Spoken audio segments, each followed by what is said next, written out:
dear Harry Rothenberg, dear Vice President Lehr, dear Dr. Klein, dear Dr. Skoplo, dear Rabbi Spinner, dear rabbis, dear colleagues and students, ladies and gentlemen. As the Dean of the Faculty of Law, I want to welcome you in the name of Humboldt University and the Berlin Studies of Jewish Law, the Berliner Studien zum jüdischen Recht, and the Rabbinerseminar to Berlin. It is a great pleasure for me to see that so many people from both the academia as well as the Jewish life in Berlin and some lawyers are interested to join the Hildesheimer Lecture 2019 with Harry Rothenberg from New York City. We have gathered here this evening in honor of the 6th Hildesheimer Lecture, organized jointly by the Berliner Studien zum jüdischen Recht and the Rabbinerseminar zu Berlin. Prior to its censure by the Nazis more than 80 years ago in 1938, in the aftermath of the pogrom night, the Hildesheimer Rabbinical Seminary, named after its founder, Rabbi Israel Hildesheimer, was likely the most relevant institution for the education of Orthodox rabbis in Western Europe.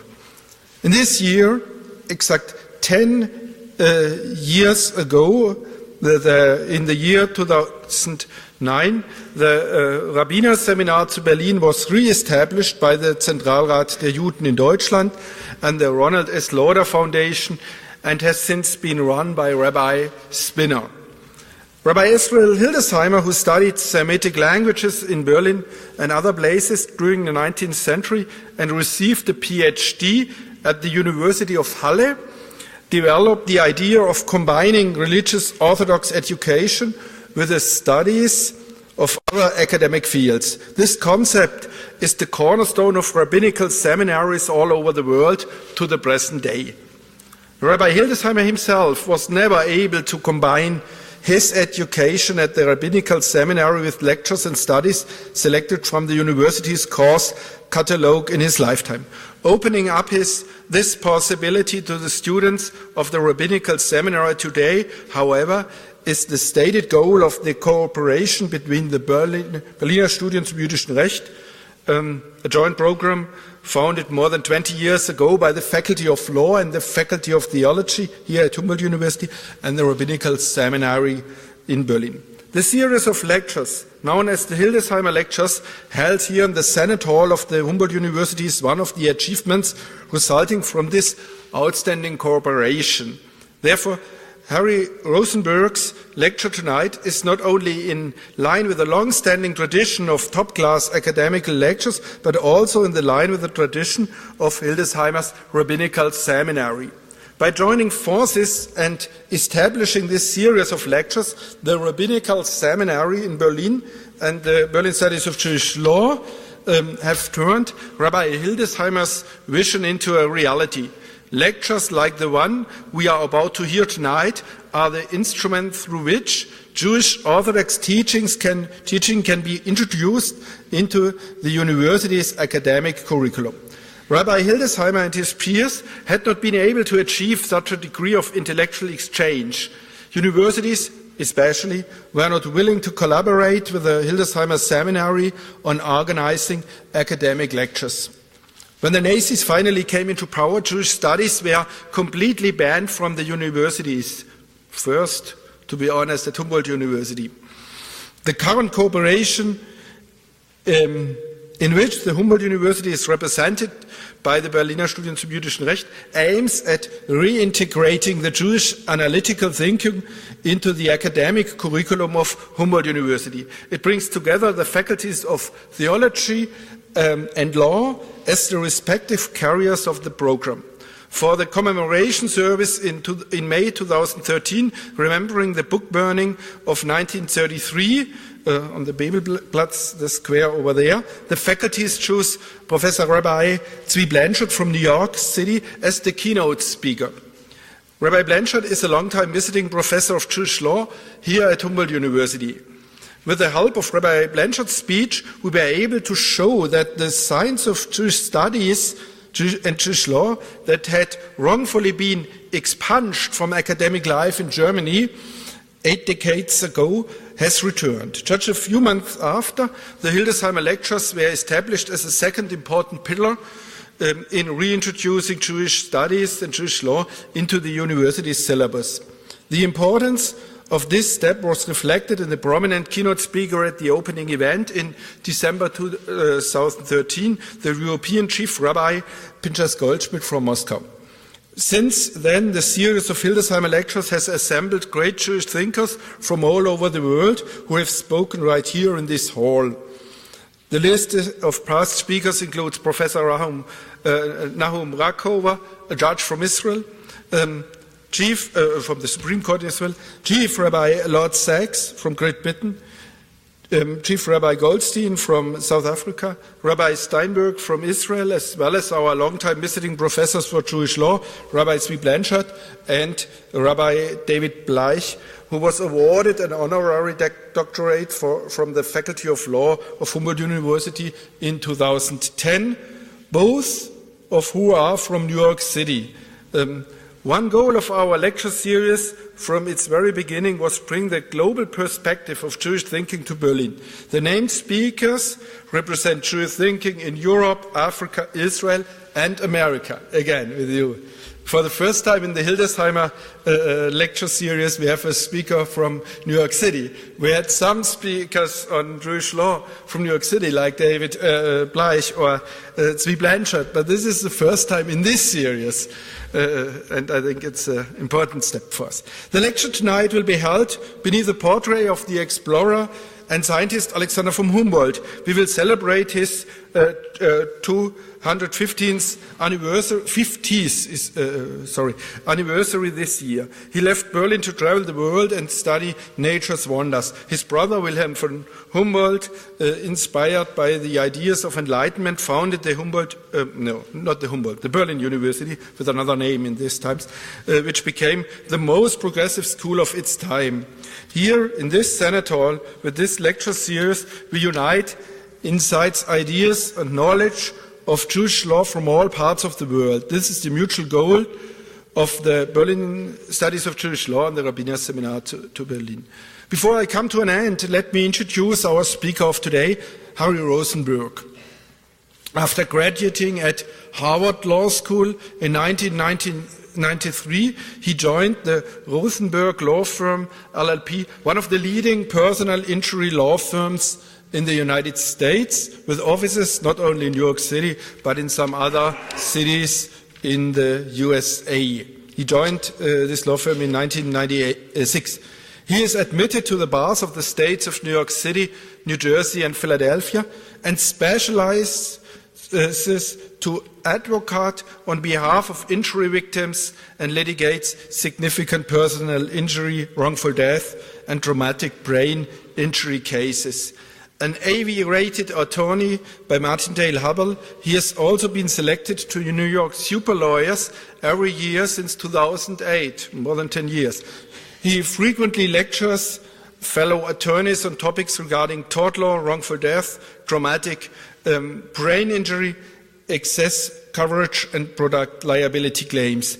In addition to his successful legal career, Harry Rothenberg is a board member and active participant in several charities and is a sought-after lecturer on college and law school campuses. Harry Rothenberg studied for 3 years in Israel at Or Somayak Yeshiva, and he is equally passionate about lecturing on Jewish topics.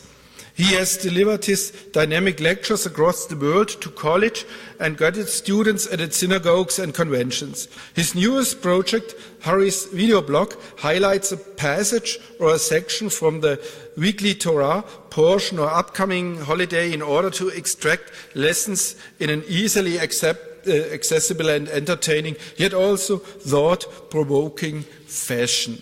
Harry Rothenberg will talk to us on the subject When Systems Collide, Professional Responsibility and Opportunity versus Religious and Moral Imperative. As a lawyer, I think this is a fundamental dilemma for every lawyer, for all person who is involved in the legal system in all over the world, and especially in the democracies which are based on the rule of law. They want to guarantee the law for everyone, but it's not easy to come to law for everyone in the triangle with the lawyers on both parties and the judges. So I'm very interested to hear your thoughts on this dilemma or on the background of Jewish law thinking. And now I would like to extend a warm welcome to you, Harry Rothenberg. Thank you so much for accepting the invitation to Berlin and speaking to us tonight. We are looking forward to hear your lecture. Thank you very much.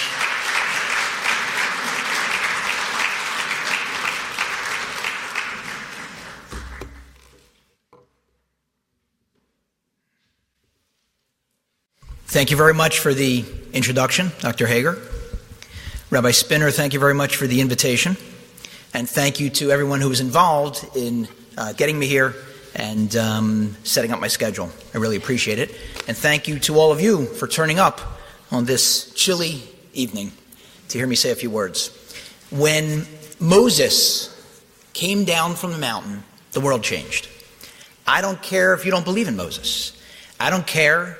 I might care, but it doesn't matter whether you believe in God or whether you believe in the divine authorship of the Hebrew Bible, which we call the Torah.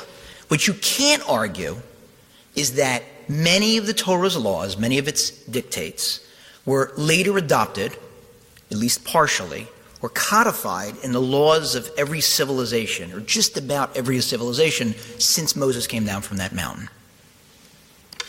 Particularly in the area of law that I practice. Tort law.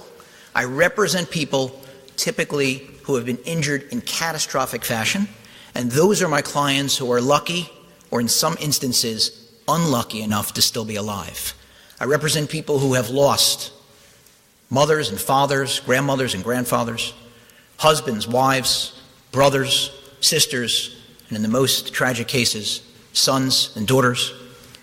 I represent and have represented people who have lost limbs, arms, legs, sometimes more than one in the same incident, hands, feet, people who have been blinded, people who have lost their ability to walk, their ability to talk, their ability to eat, their ability to fend for themselves. And I'm their advocate. I'm the person on whom they rely. In the injury cases, when they're still alive, they're relying on me to put them back on their feet, to get them some direly needed compensation so they can continue their lives and live out their lives with dignity. And in the wrongful death cases, they're relying on me, the family is relying on me to give them some small measure of closure by showing them that someone recognized, even if it was an insurance company, reluctantly recognizing it, that that lost life had value.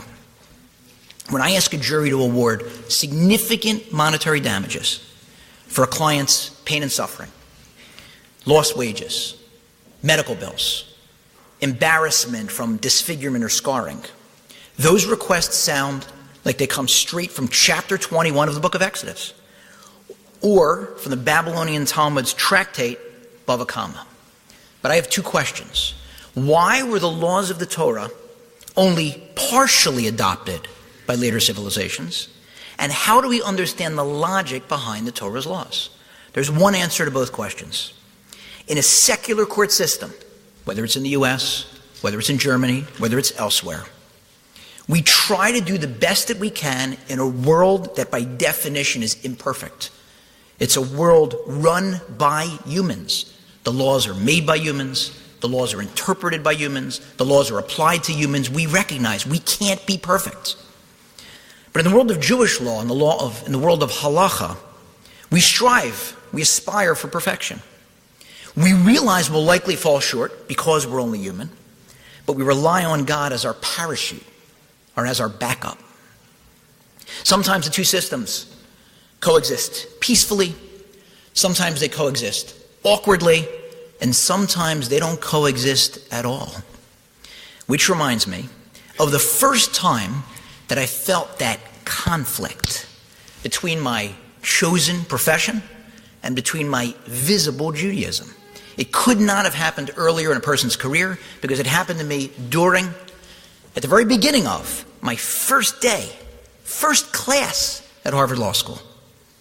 Professor David Wilkins, young dynamic professor there, now he's probably a middle-aged dynamic professor there, welcomed everyone to Harvard Law School. He said, how many of you in the room have seen the movie Paper Chase? Every hand in the room went up. He said, how many of you have read the book 1L? Every hand in the room went up. Paper Chase was a famous movie. It was about law school students at Harvard Law School, and the star of the movie, later became a television show, was Professor Kingsfield. Professor Kingsfield was a tyrant. He would humiliate people in class, intimidate them, embarrass them in front of their classmates. So it was a very popular movie and a very popular show. Why? Because we like to watch other people get embarrassed. 1L was Scott Turow's first book before he gained fame as a writer of legal thrillers. He wrote a book called 1L about his experience as a 1L. A 1L is a first-year law student. So when he was a 1L at Harvard Law School, he wrote a book, and in the book they had heartwarming vignettes, stories about how the professor would show up on the first day of law school and he would say to three people, I want the three of you to look at each other. Because by the time we get to graduation in 3 years, only one of you is still going to be here. The other two are going to flunk out. He said, I want everybody to know, there may well have been a time when it was like that here, but it no longer is. We are not here to intimidate you. We're not here to harass you. We're not here to embarrass you. We're not here to humiliate you. We're here to educate you. And at times we may even entertain you.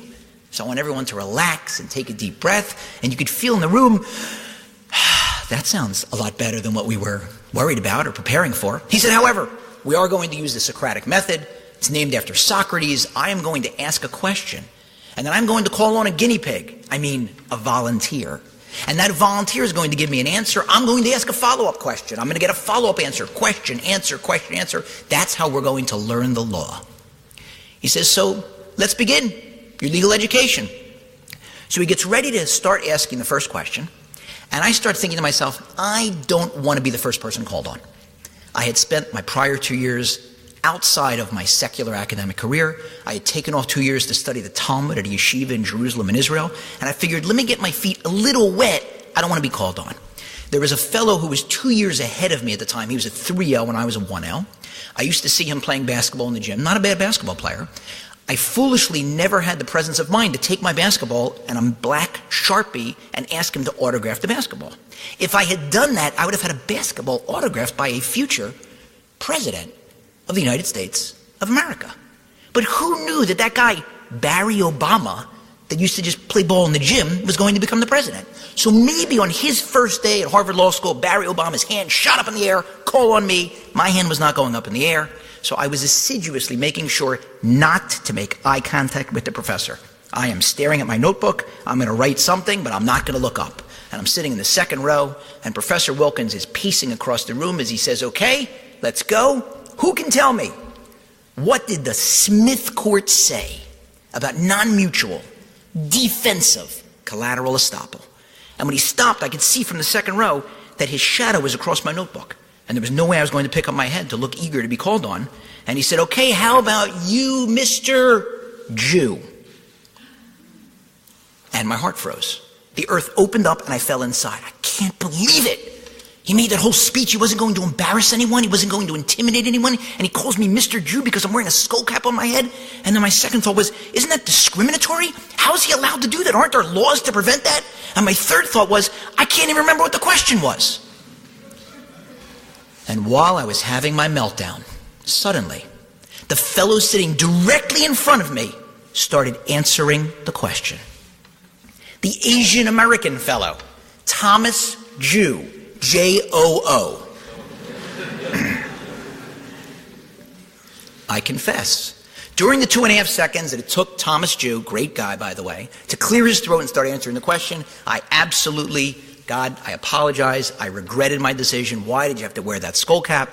You could have taken it off. You could have left it at home. You could have worn a cap or a baseball hat or something.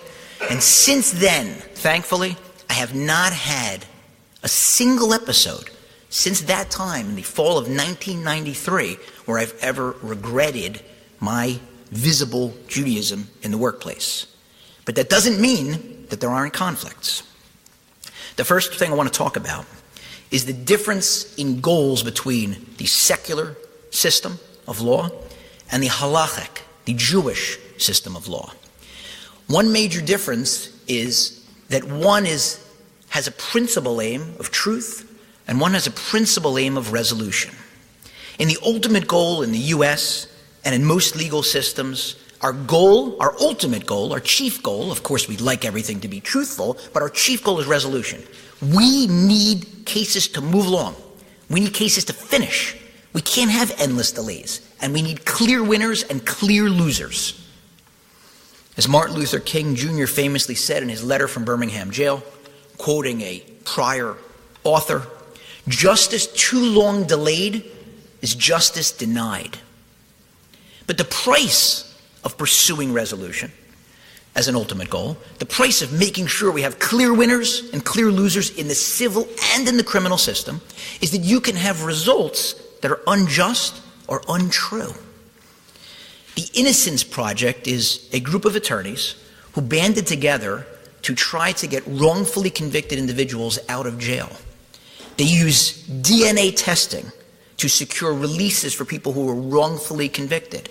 They demonstrate beyond any type of reasonable doubt that this person was convicted wrongfully and deserves to be freed. They have, since their inception in 1992, they've exonerated 362 people who were wrongfully convicted, 20 of whom served time on death row, waiting to be executed for crimes that they didn't commit. On average, exonerees are set free by the Innocence Project after 14 years of wrongful imprisonment. That's one of the prices we pay in a system that has as its ultimate goal resolution. In contrast, the ultimate goal of the halachic system, the Jewish law system, is truth, even if there won't be a clear winner. Even if we have to delay, we're willing to pay that price for truth. The theological reason is that we rely on God to figure out the rest. If someone was deserving of money but doesn't get it, God can have that person's lottery ticket win. He can award them some sort of unexpected windfall. He can make it up to them. And if someone was supposed to receive some sort of very severe punishment and they didn't, God can make sure that they get their just deserts. In the Babylonian Talmud, there's a Mishnah in Tractate Makos, page 7a, wherein there's a debate between the rabbis over what type of Jewish court is called a violent Jewish court. One rabbi says if a Jewish court puts someone to death one time in 7 years, that's a violent court. Another rabbi says, no, you're wrong. If a Jewish court puts someone to death, puts a defendant to death once in 70 years, 7-0, that's a violent court.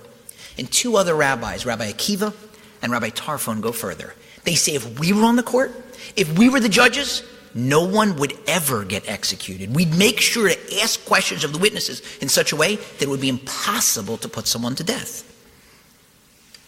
Why? Because we rely on God, and we don't want to take the risk of executing an innocent person. It stands in stark contrast to the statistics from the Innocence Project. In the Babylonian Talmud, the tractate of Bava Metzia begins with the case of Shnayim Ochzim Betalis. Two guys come to court, and they're both holding the same garment, and each one says, I found it and it's mine. The court administers an oath to each one of them. Each one swears that he owns no less than half the garment. And then we split the garment. Either we cut it in half and we give each guy half, or we sell the garment and each one gets half the value of the sale. In contrast, if they've come to court, each is holding the garment and each one says, I wove the garment, neither one gets it.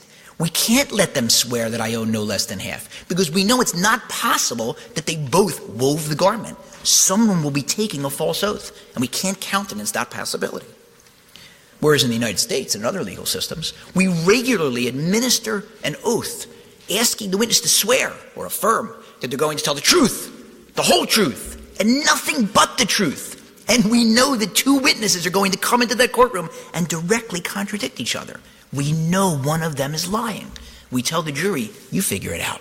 You figure out who the liar is. But they both swore to tell the truth. That's your issue. Figure out who the liar is. We're letting them both take the oath. I had a case in my firm that highlights in stark contrast this difference between pursuing resolution and pursuing truth as an ultimate goal. The case was the Lamont Wilson case. The site is Wilson versus Galicia Contracting and Restoration Corporation. It's 10 NY 3rd, 827, New York Court of Appeals, 2008. Young Lamont Wilson was a teenager walking underneath a scaffold at a construction site. A piece of construction debris flew from the construction site, hit him in the eye, and permanently blinded him in one eye. He came to us, hired us. We sued the scaffolding company and everyone else involved. We sued the owner of the building. We sued the general contractor. We sued all the subcontractors. We have to sue everyone. People regularly will tell us, why'd you sue me? I had nothing to do with it. I say, you'll get your chance in court. But I'm not at the project. All I know is when I do my research, all the names of all the people who were involved, we'll sort that out as part of the litigation. And as part of the litigation, we were moving forward to try to sort that out. So we were involved in the discovery process. In the discovery process, each side gets to ask questions from the other. In the United States, as in many legal systems, we do not believe in trial by ambush. There shouldn't be major surprises at a trial. In the movies and in television, there are all sorts of surprises at a trial, but there shouldn't be too many, there shouldn't be any, really, surprises at trial. So the other side will ask us questions, give us a whole rendering, a listing of your client's injuries, give us an authorization to get his medical records, take him to our doctor so our doctor can examine him so we can see the extent of his injuries. And we would send out discovery in a case like this. We would ask for the names of everybody at the construction site. We'd ask for the type of tools or machinery they were using so we could try to suss out and figure out who was the responsible defendant. So 6 of the 7 defendants answered our discovery requests in a timely fashion. 1 didn't. So my brother filed a motion asking the court to strike the answer of that defendant for failing to respond to discovery. Striking an answer is an incredibly draconian remedy. If a judge strikes a defendant's answer, the plaintiff wins. The defendant can no longer defend the case. All of the allegations in the complaint are deemed true, and the plaintiff can proceed straight to an inquest and receive damages. The judge, in responding to the motion, told the defense attorney in his order, or told the defendant through his attorney, you have another 30 days in which to answer the discovery requests. 30 days came, and 30 days went, and the lawyer again did not answer the discovery requests. So my brother made his motion a second time, and this time he appended to the motion a copy of the judge's prior order. He said, Your Honor, not only did he not respond in a timely fashion the first time, but I filed a motion, as you will recall, and you issued this order stating that he had 30 days, an extra 30 days, a bonus 30 days in which to respond. And he ignored the court order. So I'm asking you again to strike his answer. And this time the judge issued what's called a self-executing order. The judge says, I'm giving him another 30 days. But this time, if the defendant, through his lawyer, does not respond to discovery within the next 30 days, from the day you serve this order on him, then the answer is stricken. And believe it or not, 30 days came and 30 days went. The answer was stricken. Moving forward in the discovery, soon thereafter, an eagle-eyed defense attorney, the attorney for one of the other defendants, somehow managed to read the doctor's handwriting in the medical records. I say somehow managed because very often the legibility of a doctor's handwriting is inversely proportional to the doctor's skill. The better the doctor, the tougher it is to read his record. Read his records, nothing against the doctors in the room. But please, I beg you, just try to write a little bit neater. It makes it easier for us. So somehow he read that the doctor had a note that the hospital had extracted and kept the item, the piece of metal that had gone into Mr. Wilson's eye. So this defense attorney said, we'd like to see that. We'd like to get it examined by our expert. It was a perfectly reasonable request. It wasn't one that we could say no to. And so we said, sure, with the proviso that obviously both sides would be able to send it to an expert. And so we wrote to the hospital. We sent someone down to pick it up. We sent it to our expert. Our expert sent it back. The defendant sent it to their expert, their agreed upon expert. And both sides' experts agreed it was not construction debris. It was an air pellet. It was a BB fired from an air rifle, from a BB gun. Someone must have been playing, horsing around, or recklessly horsing around, and had fired a BB from a pellet gun, and that's what hit Mr. Wilson in the eye, which means we have no case. He absolutely, genuinely, we went through this with him time and time again, believed, particularly from when it happened, that he was, from the moment he went to the hospital, he said, I was walking under the scaffold and I was hit by something at the construction site. That's what he thought. He had an honestly held but incorrect belief. And so we immediately discontinued the case against defendant number 1 and 2 and 3 and 4 and 5 and 6. and defendant number 7 picked up the phone and called my brother who was handling the case saying, "Did you forget me?" And my brother said, "No, I didn't forget you." He said, "But you didn't discontinue against me." My brother said, "Do you not recall that your answer is stricken? Your client, your defendant's answer is stricken. You don't have a defense in this case. I can't let you out." At which time the defendant had some very choice words for my brother that I cannot repeat in public, saying, "How could you possibly proceed? This is an outrage. This is a fraud. You know this didn't happen." And my brother said, "How can I not proceed? It'll be malpractice if I stop the case. I have a stricken answer. You cannot defend that. I have to go forward." Now the defense attorney was even angrier than he'd typically be in the situation because he realized right away that the insurance carriers had shifted. Up till this point, the insurance carrier for his client was defending the case and paying for the defense. Now that it was the lawyer's mistake because he had not answered the discovery, it shifted over to his law firm's malpractice carrier. He was on the hook.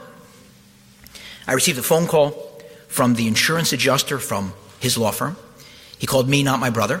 He said, "I'm calling you because I know you from another case, and I know you're a straight shooter, and I know you're a reasonable person, and I'm going to make an offer, and you have to take it because this is just outrageous." And he made a comically low offer, nowhere close to the value. And I said, "Look, I'll talk to my brother, and of course we'll communicate the offer to the client, but I don't think we're going to take that type of pennies on the dollar." He said, "How could you pursue this? How could you continue this?" I said, "Let me ask you a question. Let's suppose that your client was a trucking company. And let's suppose your client ran over my client and caused a horrific injury. And let's suppose that somehow, some way, my law firm messed up and we filed a lawsuit 1 day late.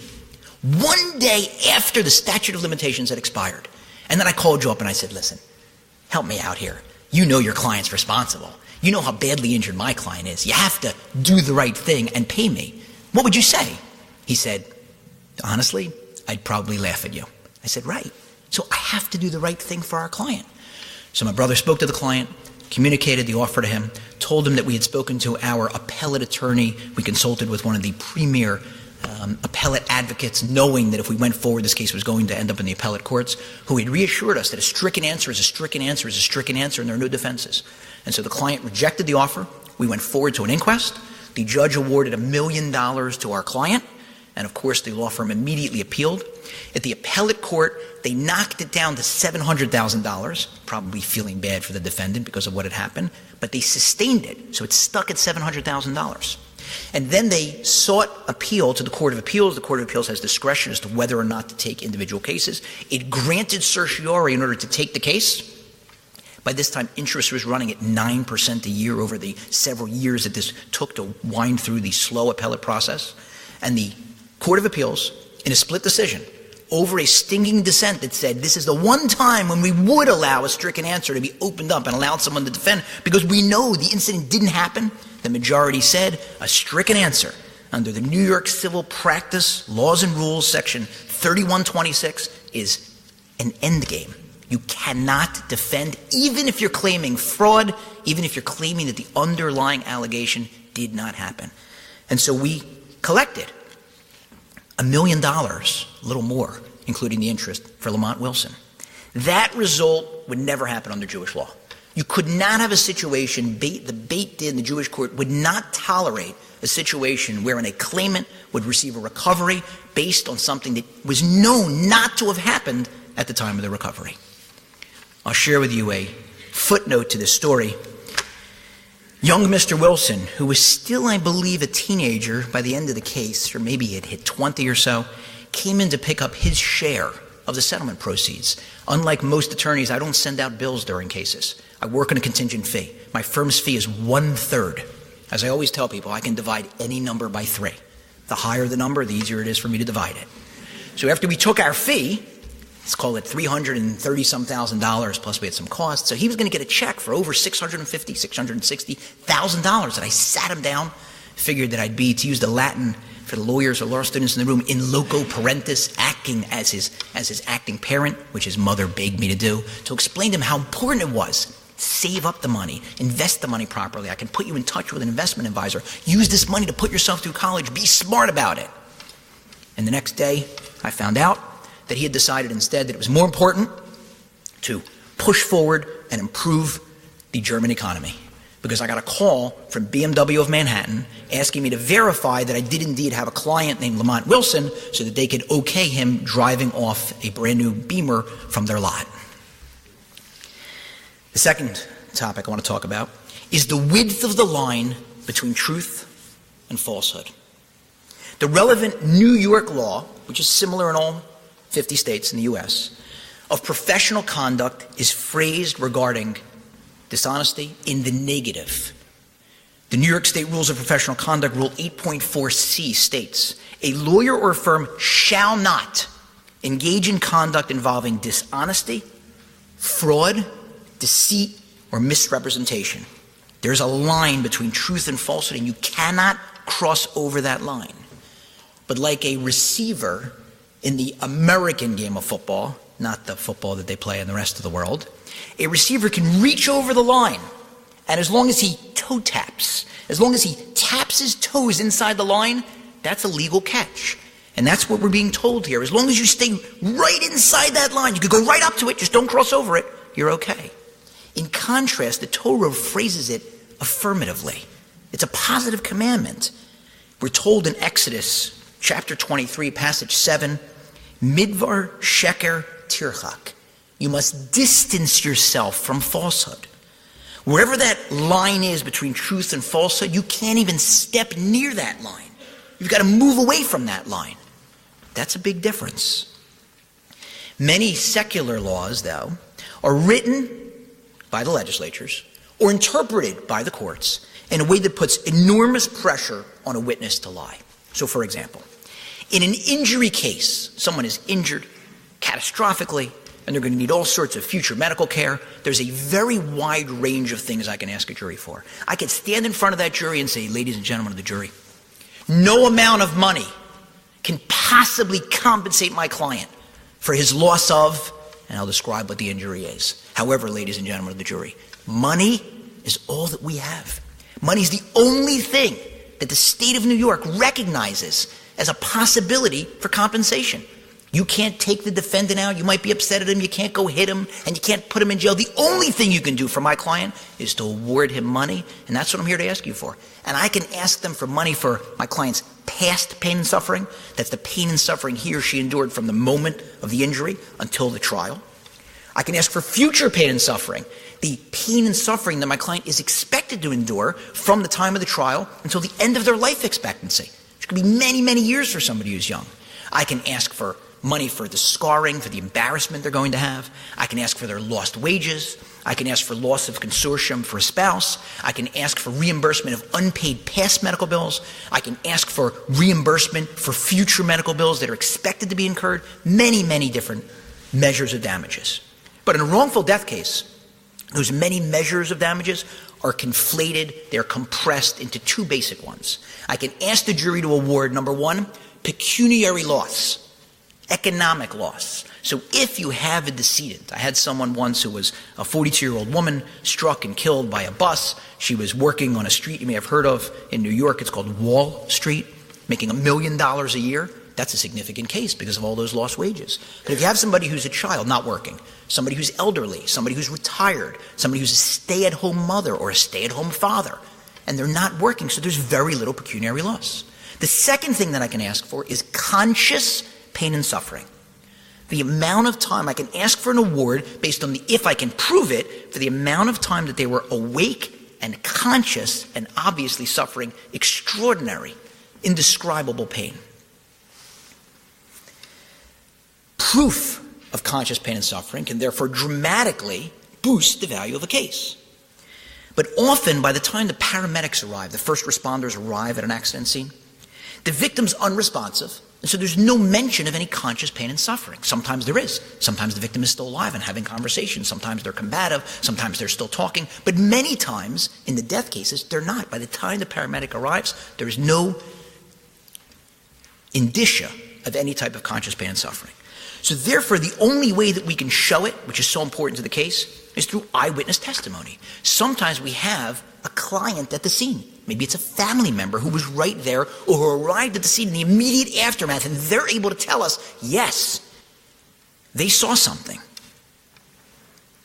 There's tremendous pressure on us, therefore, to try to explain to that eyewitness, whether it's our client or someone else, how important it is to tell us about how they saw the decedent before death gasp, or wince, or writhe, or cry out in pain. Significant dollars are at stake. And conversely, there's an equal amount of pressure on the defendant's attorney to tell his client the opposite, because very often there are no eyewitnesses. No one else saw it happen. Our client was alone. There was no family member. The police didn't find any witnesses when they came several minutes later. But the defendant was there. And so the defense attorney will coach his client to explain, if you say that you saw that person moving or wincing or crying out, this is a much, much more significant case. Your liability will go through the roof. There is a very morbid joke that is told among the defense bar, the defense attorneys. That's the other side of me, the side that I could never practice on. And defense attorneys like this joke, and insurance adjusters like this joke. The joke goes as follows. In New York, and the law is the same in many states, because of the vast difference in damages between an injury case and a death case, if you run someone over and you injure them very badly, the smartest thing you can do legally and financially is to put the car in reverse and finish the job. That's their joke. Wonderful. I don't think it's funny. In my career, I can recall approximately one time when a defendant told the truth under oath. Because time and time again, the story the defendant told a police officer before the lawyer arrived is very different than the story the defendant tells at his or her deposition or a trial after the lawyer arrived, after the coaching from the lawyer. I represented the estate of an 18-year-old, Jesse Dweck. Jesse was crossing the street, 26th and Lexington in Manhattan, on his lunch break from his freshman year in college. A delivery van driver was making a left turn. He told the police officer that there was a glare from the sun as he made his left turn heading east in Manhattan, but he made the turn anyway. He struck Jesse, and he killed him. By the time the paramedics arrived on the scene, Jesse was non-responsive. So there was no indication whatsoever in the medical record of his condition, no indication of any conscious pain and suffering. Similarly, in the police report, the police documented the negligence of the driver, but gave no indication that Jesse was alive even for moments after this happened. There were no eyewitnesses listed on the police report. He had no family members or friends there.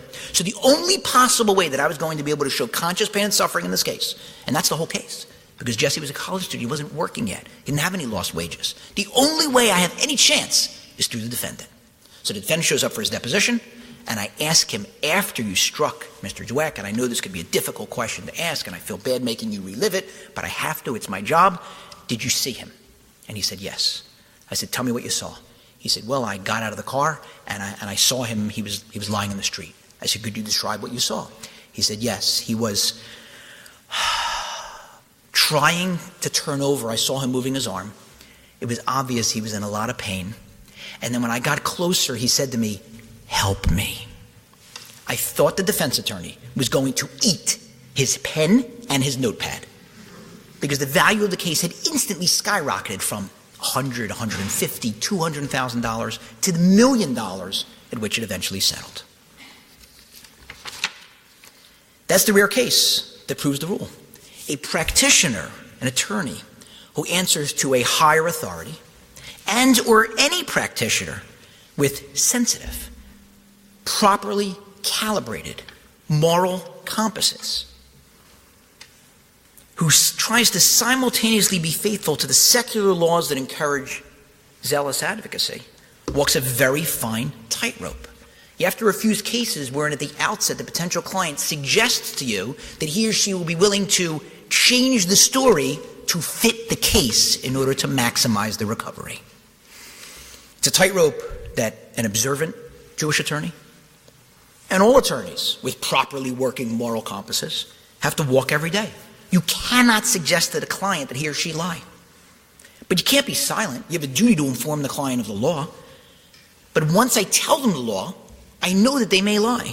For me, I explain the law to the client or to the witness because they must understand the gravity, the gravitas of the situation. But then I tell them and I explain to them why it's so important to try to remember any possible signs of conscious pain and suffering in this type of instance. But then I remind them not to lie, because they're going to be under oath. They will have sworn or affirmed to tell the truth, the whole truth, and nothing but the truth. Which brings me to my third and final section, the price of one's soul. Negotiation, particularly at significant dollar figures, requires nerves of steel and often a willingness to bluff or to mislead as to one's actual bottom line. You're playing poker, very high stakes poker. The law places limits depending on the mode of resolution. There's a difference between a trial and an arbitration or a mediation or a settlement conference. But does Jewish law extend the limits as far as secular law does? And even if it does, what is the moral and psychic and emotional and spiritual cost? I had a case a number of years ago involving a fellow, I'm not supposed to say his name because the case was resolved pursuant to a confidentiality agreement. He was at work and a ceiling tile fell on his head. His co-workers, we found out, had previously complained to building management on a number of occasions about the poor condition of the ceiling tiles and the fact that there were other ceiling tiles that had fallen out previously. The building didn't correct the problem. Hit him in the head, knocked him unconscious for several seconds. He came to, he was brought to the hospital, he had some temporary hearing loss, he was out of work for a couple months, and then he went back to work. But when he went back to work, he just wasn't the same. They had to reassign him to a less demanding job. He couldn't do his original job. And even the new, less demanding job was too difficult for him. And he lasted there a year, poor reviews, another year, still poor reviews, and finally after 3 years, they fired him. We alleged, based on the documentation from his doctors, not my doctors, his doctors, that he had suffered a traumatic brain injury and that he'd never be able to go back to work in his original profession. And he was still in his mid-30s. If the jury were to believe us, they might award millions and millions of dollars. The defendant alleged that he was a malingerer, that he was exaggerating, that he was out for secondary gain. He was out, to use the slang word, lawsuiting, trying to make money from a lawsuit. He was fine. He was out of work for a couple months. We'll pay you something for that. What do you want, $100,000? But then he went back to work, and he was there for 3 years. 3 years at work? He didn't get fired because of a brain injury. He got fired because he was playing games, trying to make money from the legal system. So just before trial, the defense attorney on behalf of the insurance company approached us about the possibility of going to a mediation. We agreed. At a mediation, a retired judge or professional mediator tries to bridge the gulf between the two sides to try to reach a settlement. So what will happen is that we'll each do a presentation. I'll do a presentation on behalf of my client. Of course, we'll submit a settlement memorandum beforehand. The defense attorney will do a mediation memorandum, and then we'll do a presentation on behalf of his client, and then we separate into different rooms, and then the mediator does their best, his or her best impression of Henry Kissinger, doing shuttle diplomacy, going from one room to the next, telling me you have to be more reasonable, you have to reduce your demand, telling them you have to pay more, it's a much more serious case, trying to increase the offer. And so that's what we were doing over the course of this day. But before we started the mediation, I said, there's a lot at stake here. And I do believe that he has a brain injury, and I need to spend time with him because he's going to need to make a decision if they get to a range that maybe is the right range for settlement. So I spent a lot of time with him and his wife beforehand going through what I felt was the right range. And I recommended to them that if we could get a number that would net him $1 million, that's the number at which he should seriously consider it, and I would recommend it. Because although there was a chance a jury could award more, there was also a chance the jury could award less, and I didn't think it would be wise to take $1 million and put it on red at the roulette wheel in Atlantic City. You can't gamble that away. And he agreed. And so we went into the mediation, and I was at many, many millions of dollars, and they started at the usual probably $150,000, and then it went to $300,000, went to $400,000, $500,000, $600,000, do I hear $700,000, $800,000, $900,000, $1 million? They crossed the $1 million threshold. We're moving forward, $1 million, 1, 2, 3, 4, and finally the mediator came in, and he told me that they have made their final offer, $1.5 million. My fee is a third. If you take a third off of $1.5 million, you have left $1 million. Put aside my costs, so we really needed a little bit more than that.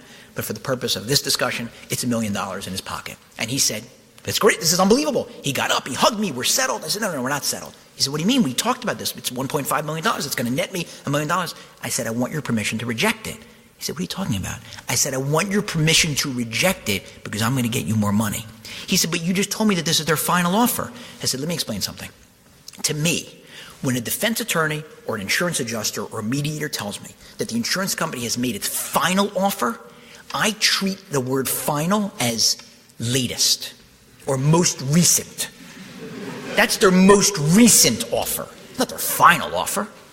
He said, you sure you know what you're doing? I said, I've known what I'm doing until now, right? You've trusted me all these years representing you. You have to continue to trust me. He said, okay. So I went in forcefully and told the mediator, my client rejects it. We're going forward. The mediator said, okay, let me talk to them again. And lo and behold, they came back with their final offer, $1.75 million. And I went back in and I told the client, he was overjoyed, and I said, I want your permission to reject it. He said, what is going on here? I said, what's going on is I'm going to get you more money. You hired me to maximize your recovery. We're rejecting this. And he said, okay. And then their final offer went to $2 million. And he rejected it after I convinced him. And then the final offer went to 2.1, then it went to 2.2, and then it was 2.25, it was 2.3, 2.4, and they finally said, we're going to pay you $2.5 million. And I went in and I told him, and at this point sweat is pouring off of his head, and I said, we're going to say no. He said, we're $1 million beyond what we said we were going to settle it at. I said, I know, but I'm telling you, this is not my first rodeo. Let me say no, we're going to get more money. And I went back in and we said no, and they came back with their final, most recent offer of 2.6, and then they went to 2.75, and I went back to him, and now he's covered in sweat, and I told him, we're going to reject this. They're going to put another offer on this. And they did.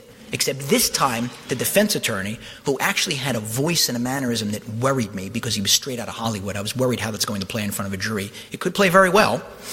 He came in and because he had asked the mediator for permission to speak to me directly, which is unusual. Usually the negotiation is only through the mediator. And I said, that's fine. I'm not going to stand on ceremony. We're at a mediation. We're not at a trial. It's not breaking any rules. So the defense attorney came in man to man into the room, and he said to me, Mr. Rothenberg, will your client accept $2.9 million? And I said, no. But he will accept $3 million. And he grudgingly, reluctantly walked back down the hall, and they caucused again, and they offered the $3 million, and we settled the case for double what the client was willing to take. He ended up with just about $2 million in pocket instead of $1 million in his pocket. After this mediation,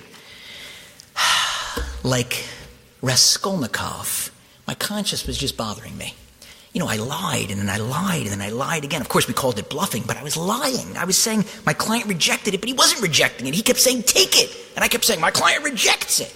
So I went to speak to one of the great sages, one of the most well-known rabbis in America, and I told him the story. And he asked me some very penetrating questions, and he said, if this was at a trial, then what you did would have been wrong, because you can't lie at a trial. There's no doubt about that. He says, but from what you've described to me, it's obvious that everyone knows this is a game. Everyone knows it's bluffing. They told you how many times that they were making their final offer, and it wasn't final. So they understand that when you come back, you're also playing part of that game. And so it's okay for you to do what you did. So I told this over once at a conference of lawyers, and a very sharp lawyer challenged me afterwards. He said, I want to know why. You're telling me that your conscience was bothering you, because you had said my client rejected it when your client really wasn't rejecting it. So why didn't you tell the truth? I said, because then I would have settled the case for $1.5 million instead of $3 million. He said, oh, no, that's not what I mean. Why didn't you go back into the mediator and say the following words? I cannot recommend that number to my client. That's true. That's saying no, but it's the truth. I said, I'm going to tell you why I can't do that. Because negotiation is an art, it's not a science. And I know that if I reveal to the mediator, or to the judge at a settlement conference, or to the defense attorney, or to the insurance adjuster, that I'm the problem, you know what? The truth is, my client is perfectly happy to settle, but you got to pay me more money. They're not going to like that. They're going to view me as being obstructionist, even though they may know that it's really me. But if I say it that nakedly, I'm not going to do as well. I know that. And my clients who are grievously injured, they've hired me to maximize their recovery. And I never know what's really going on.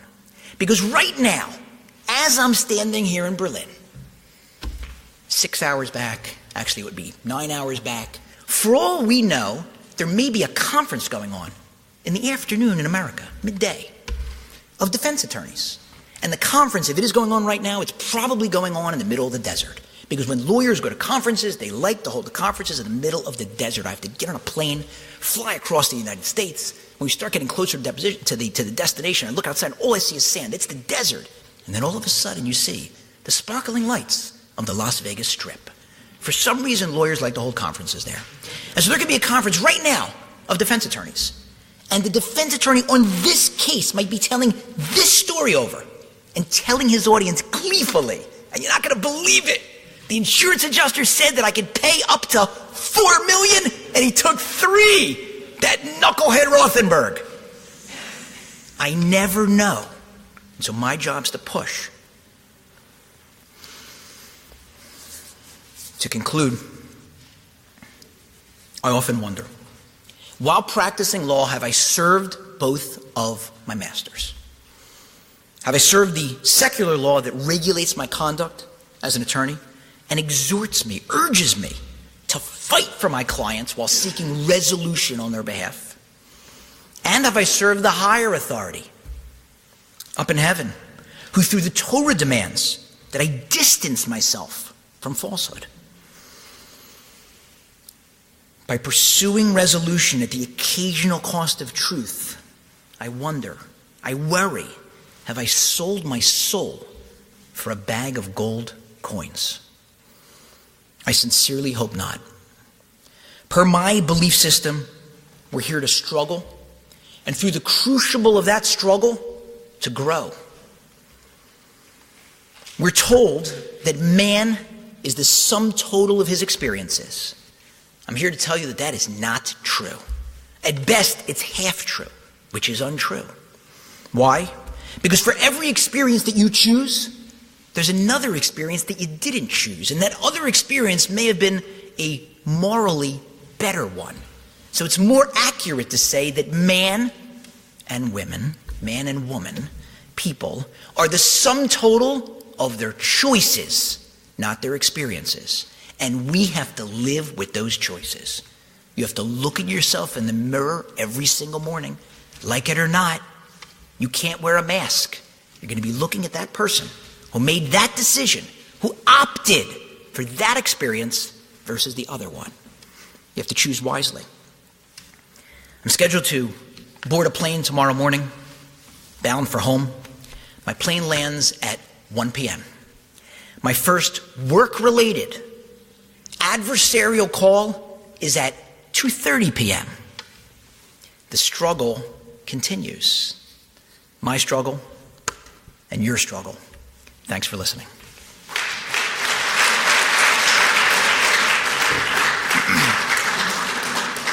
It is undoubtedly difficult to live in a collision zone. When confronted with two often competing systems, such as Halacha and the law of the state or secular law, we are forced to ask, may we accept the norms of our professions? May we accept the conventions of our society, the habits of our milieu, or may we not? In a world of competing priorities and obligations, which govern? These questions are indeed difficult, but they are also rewarding.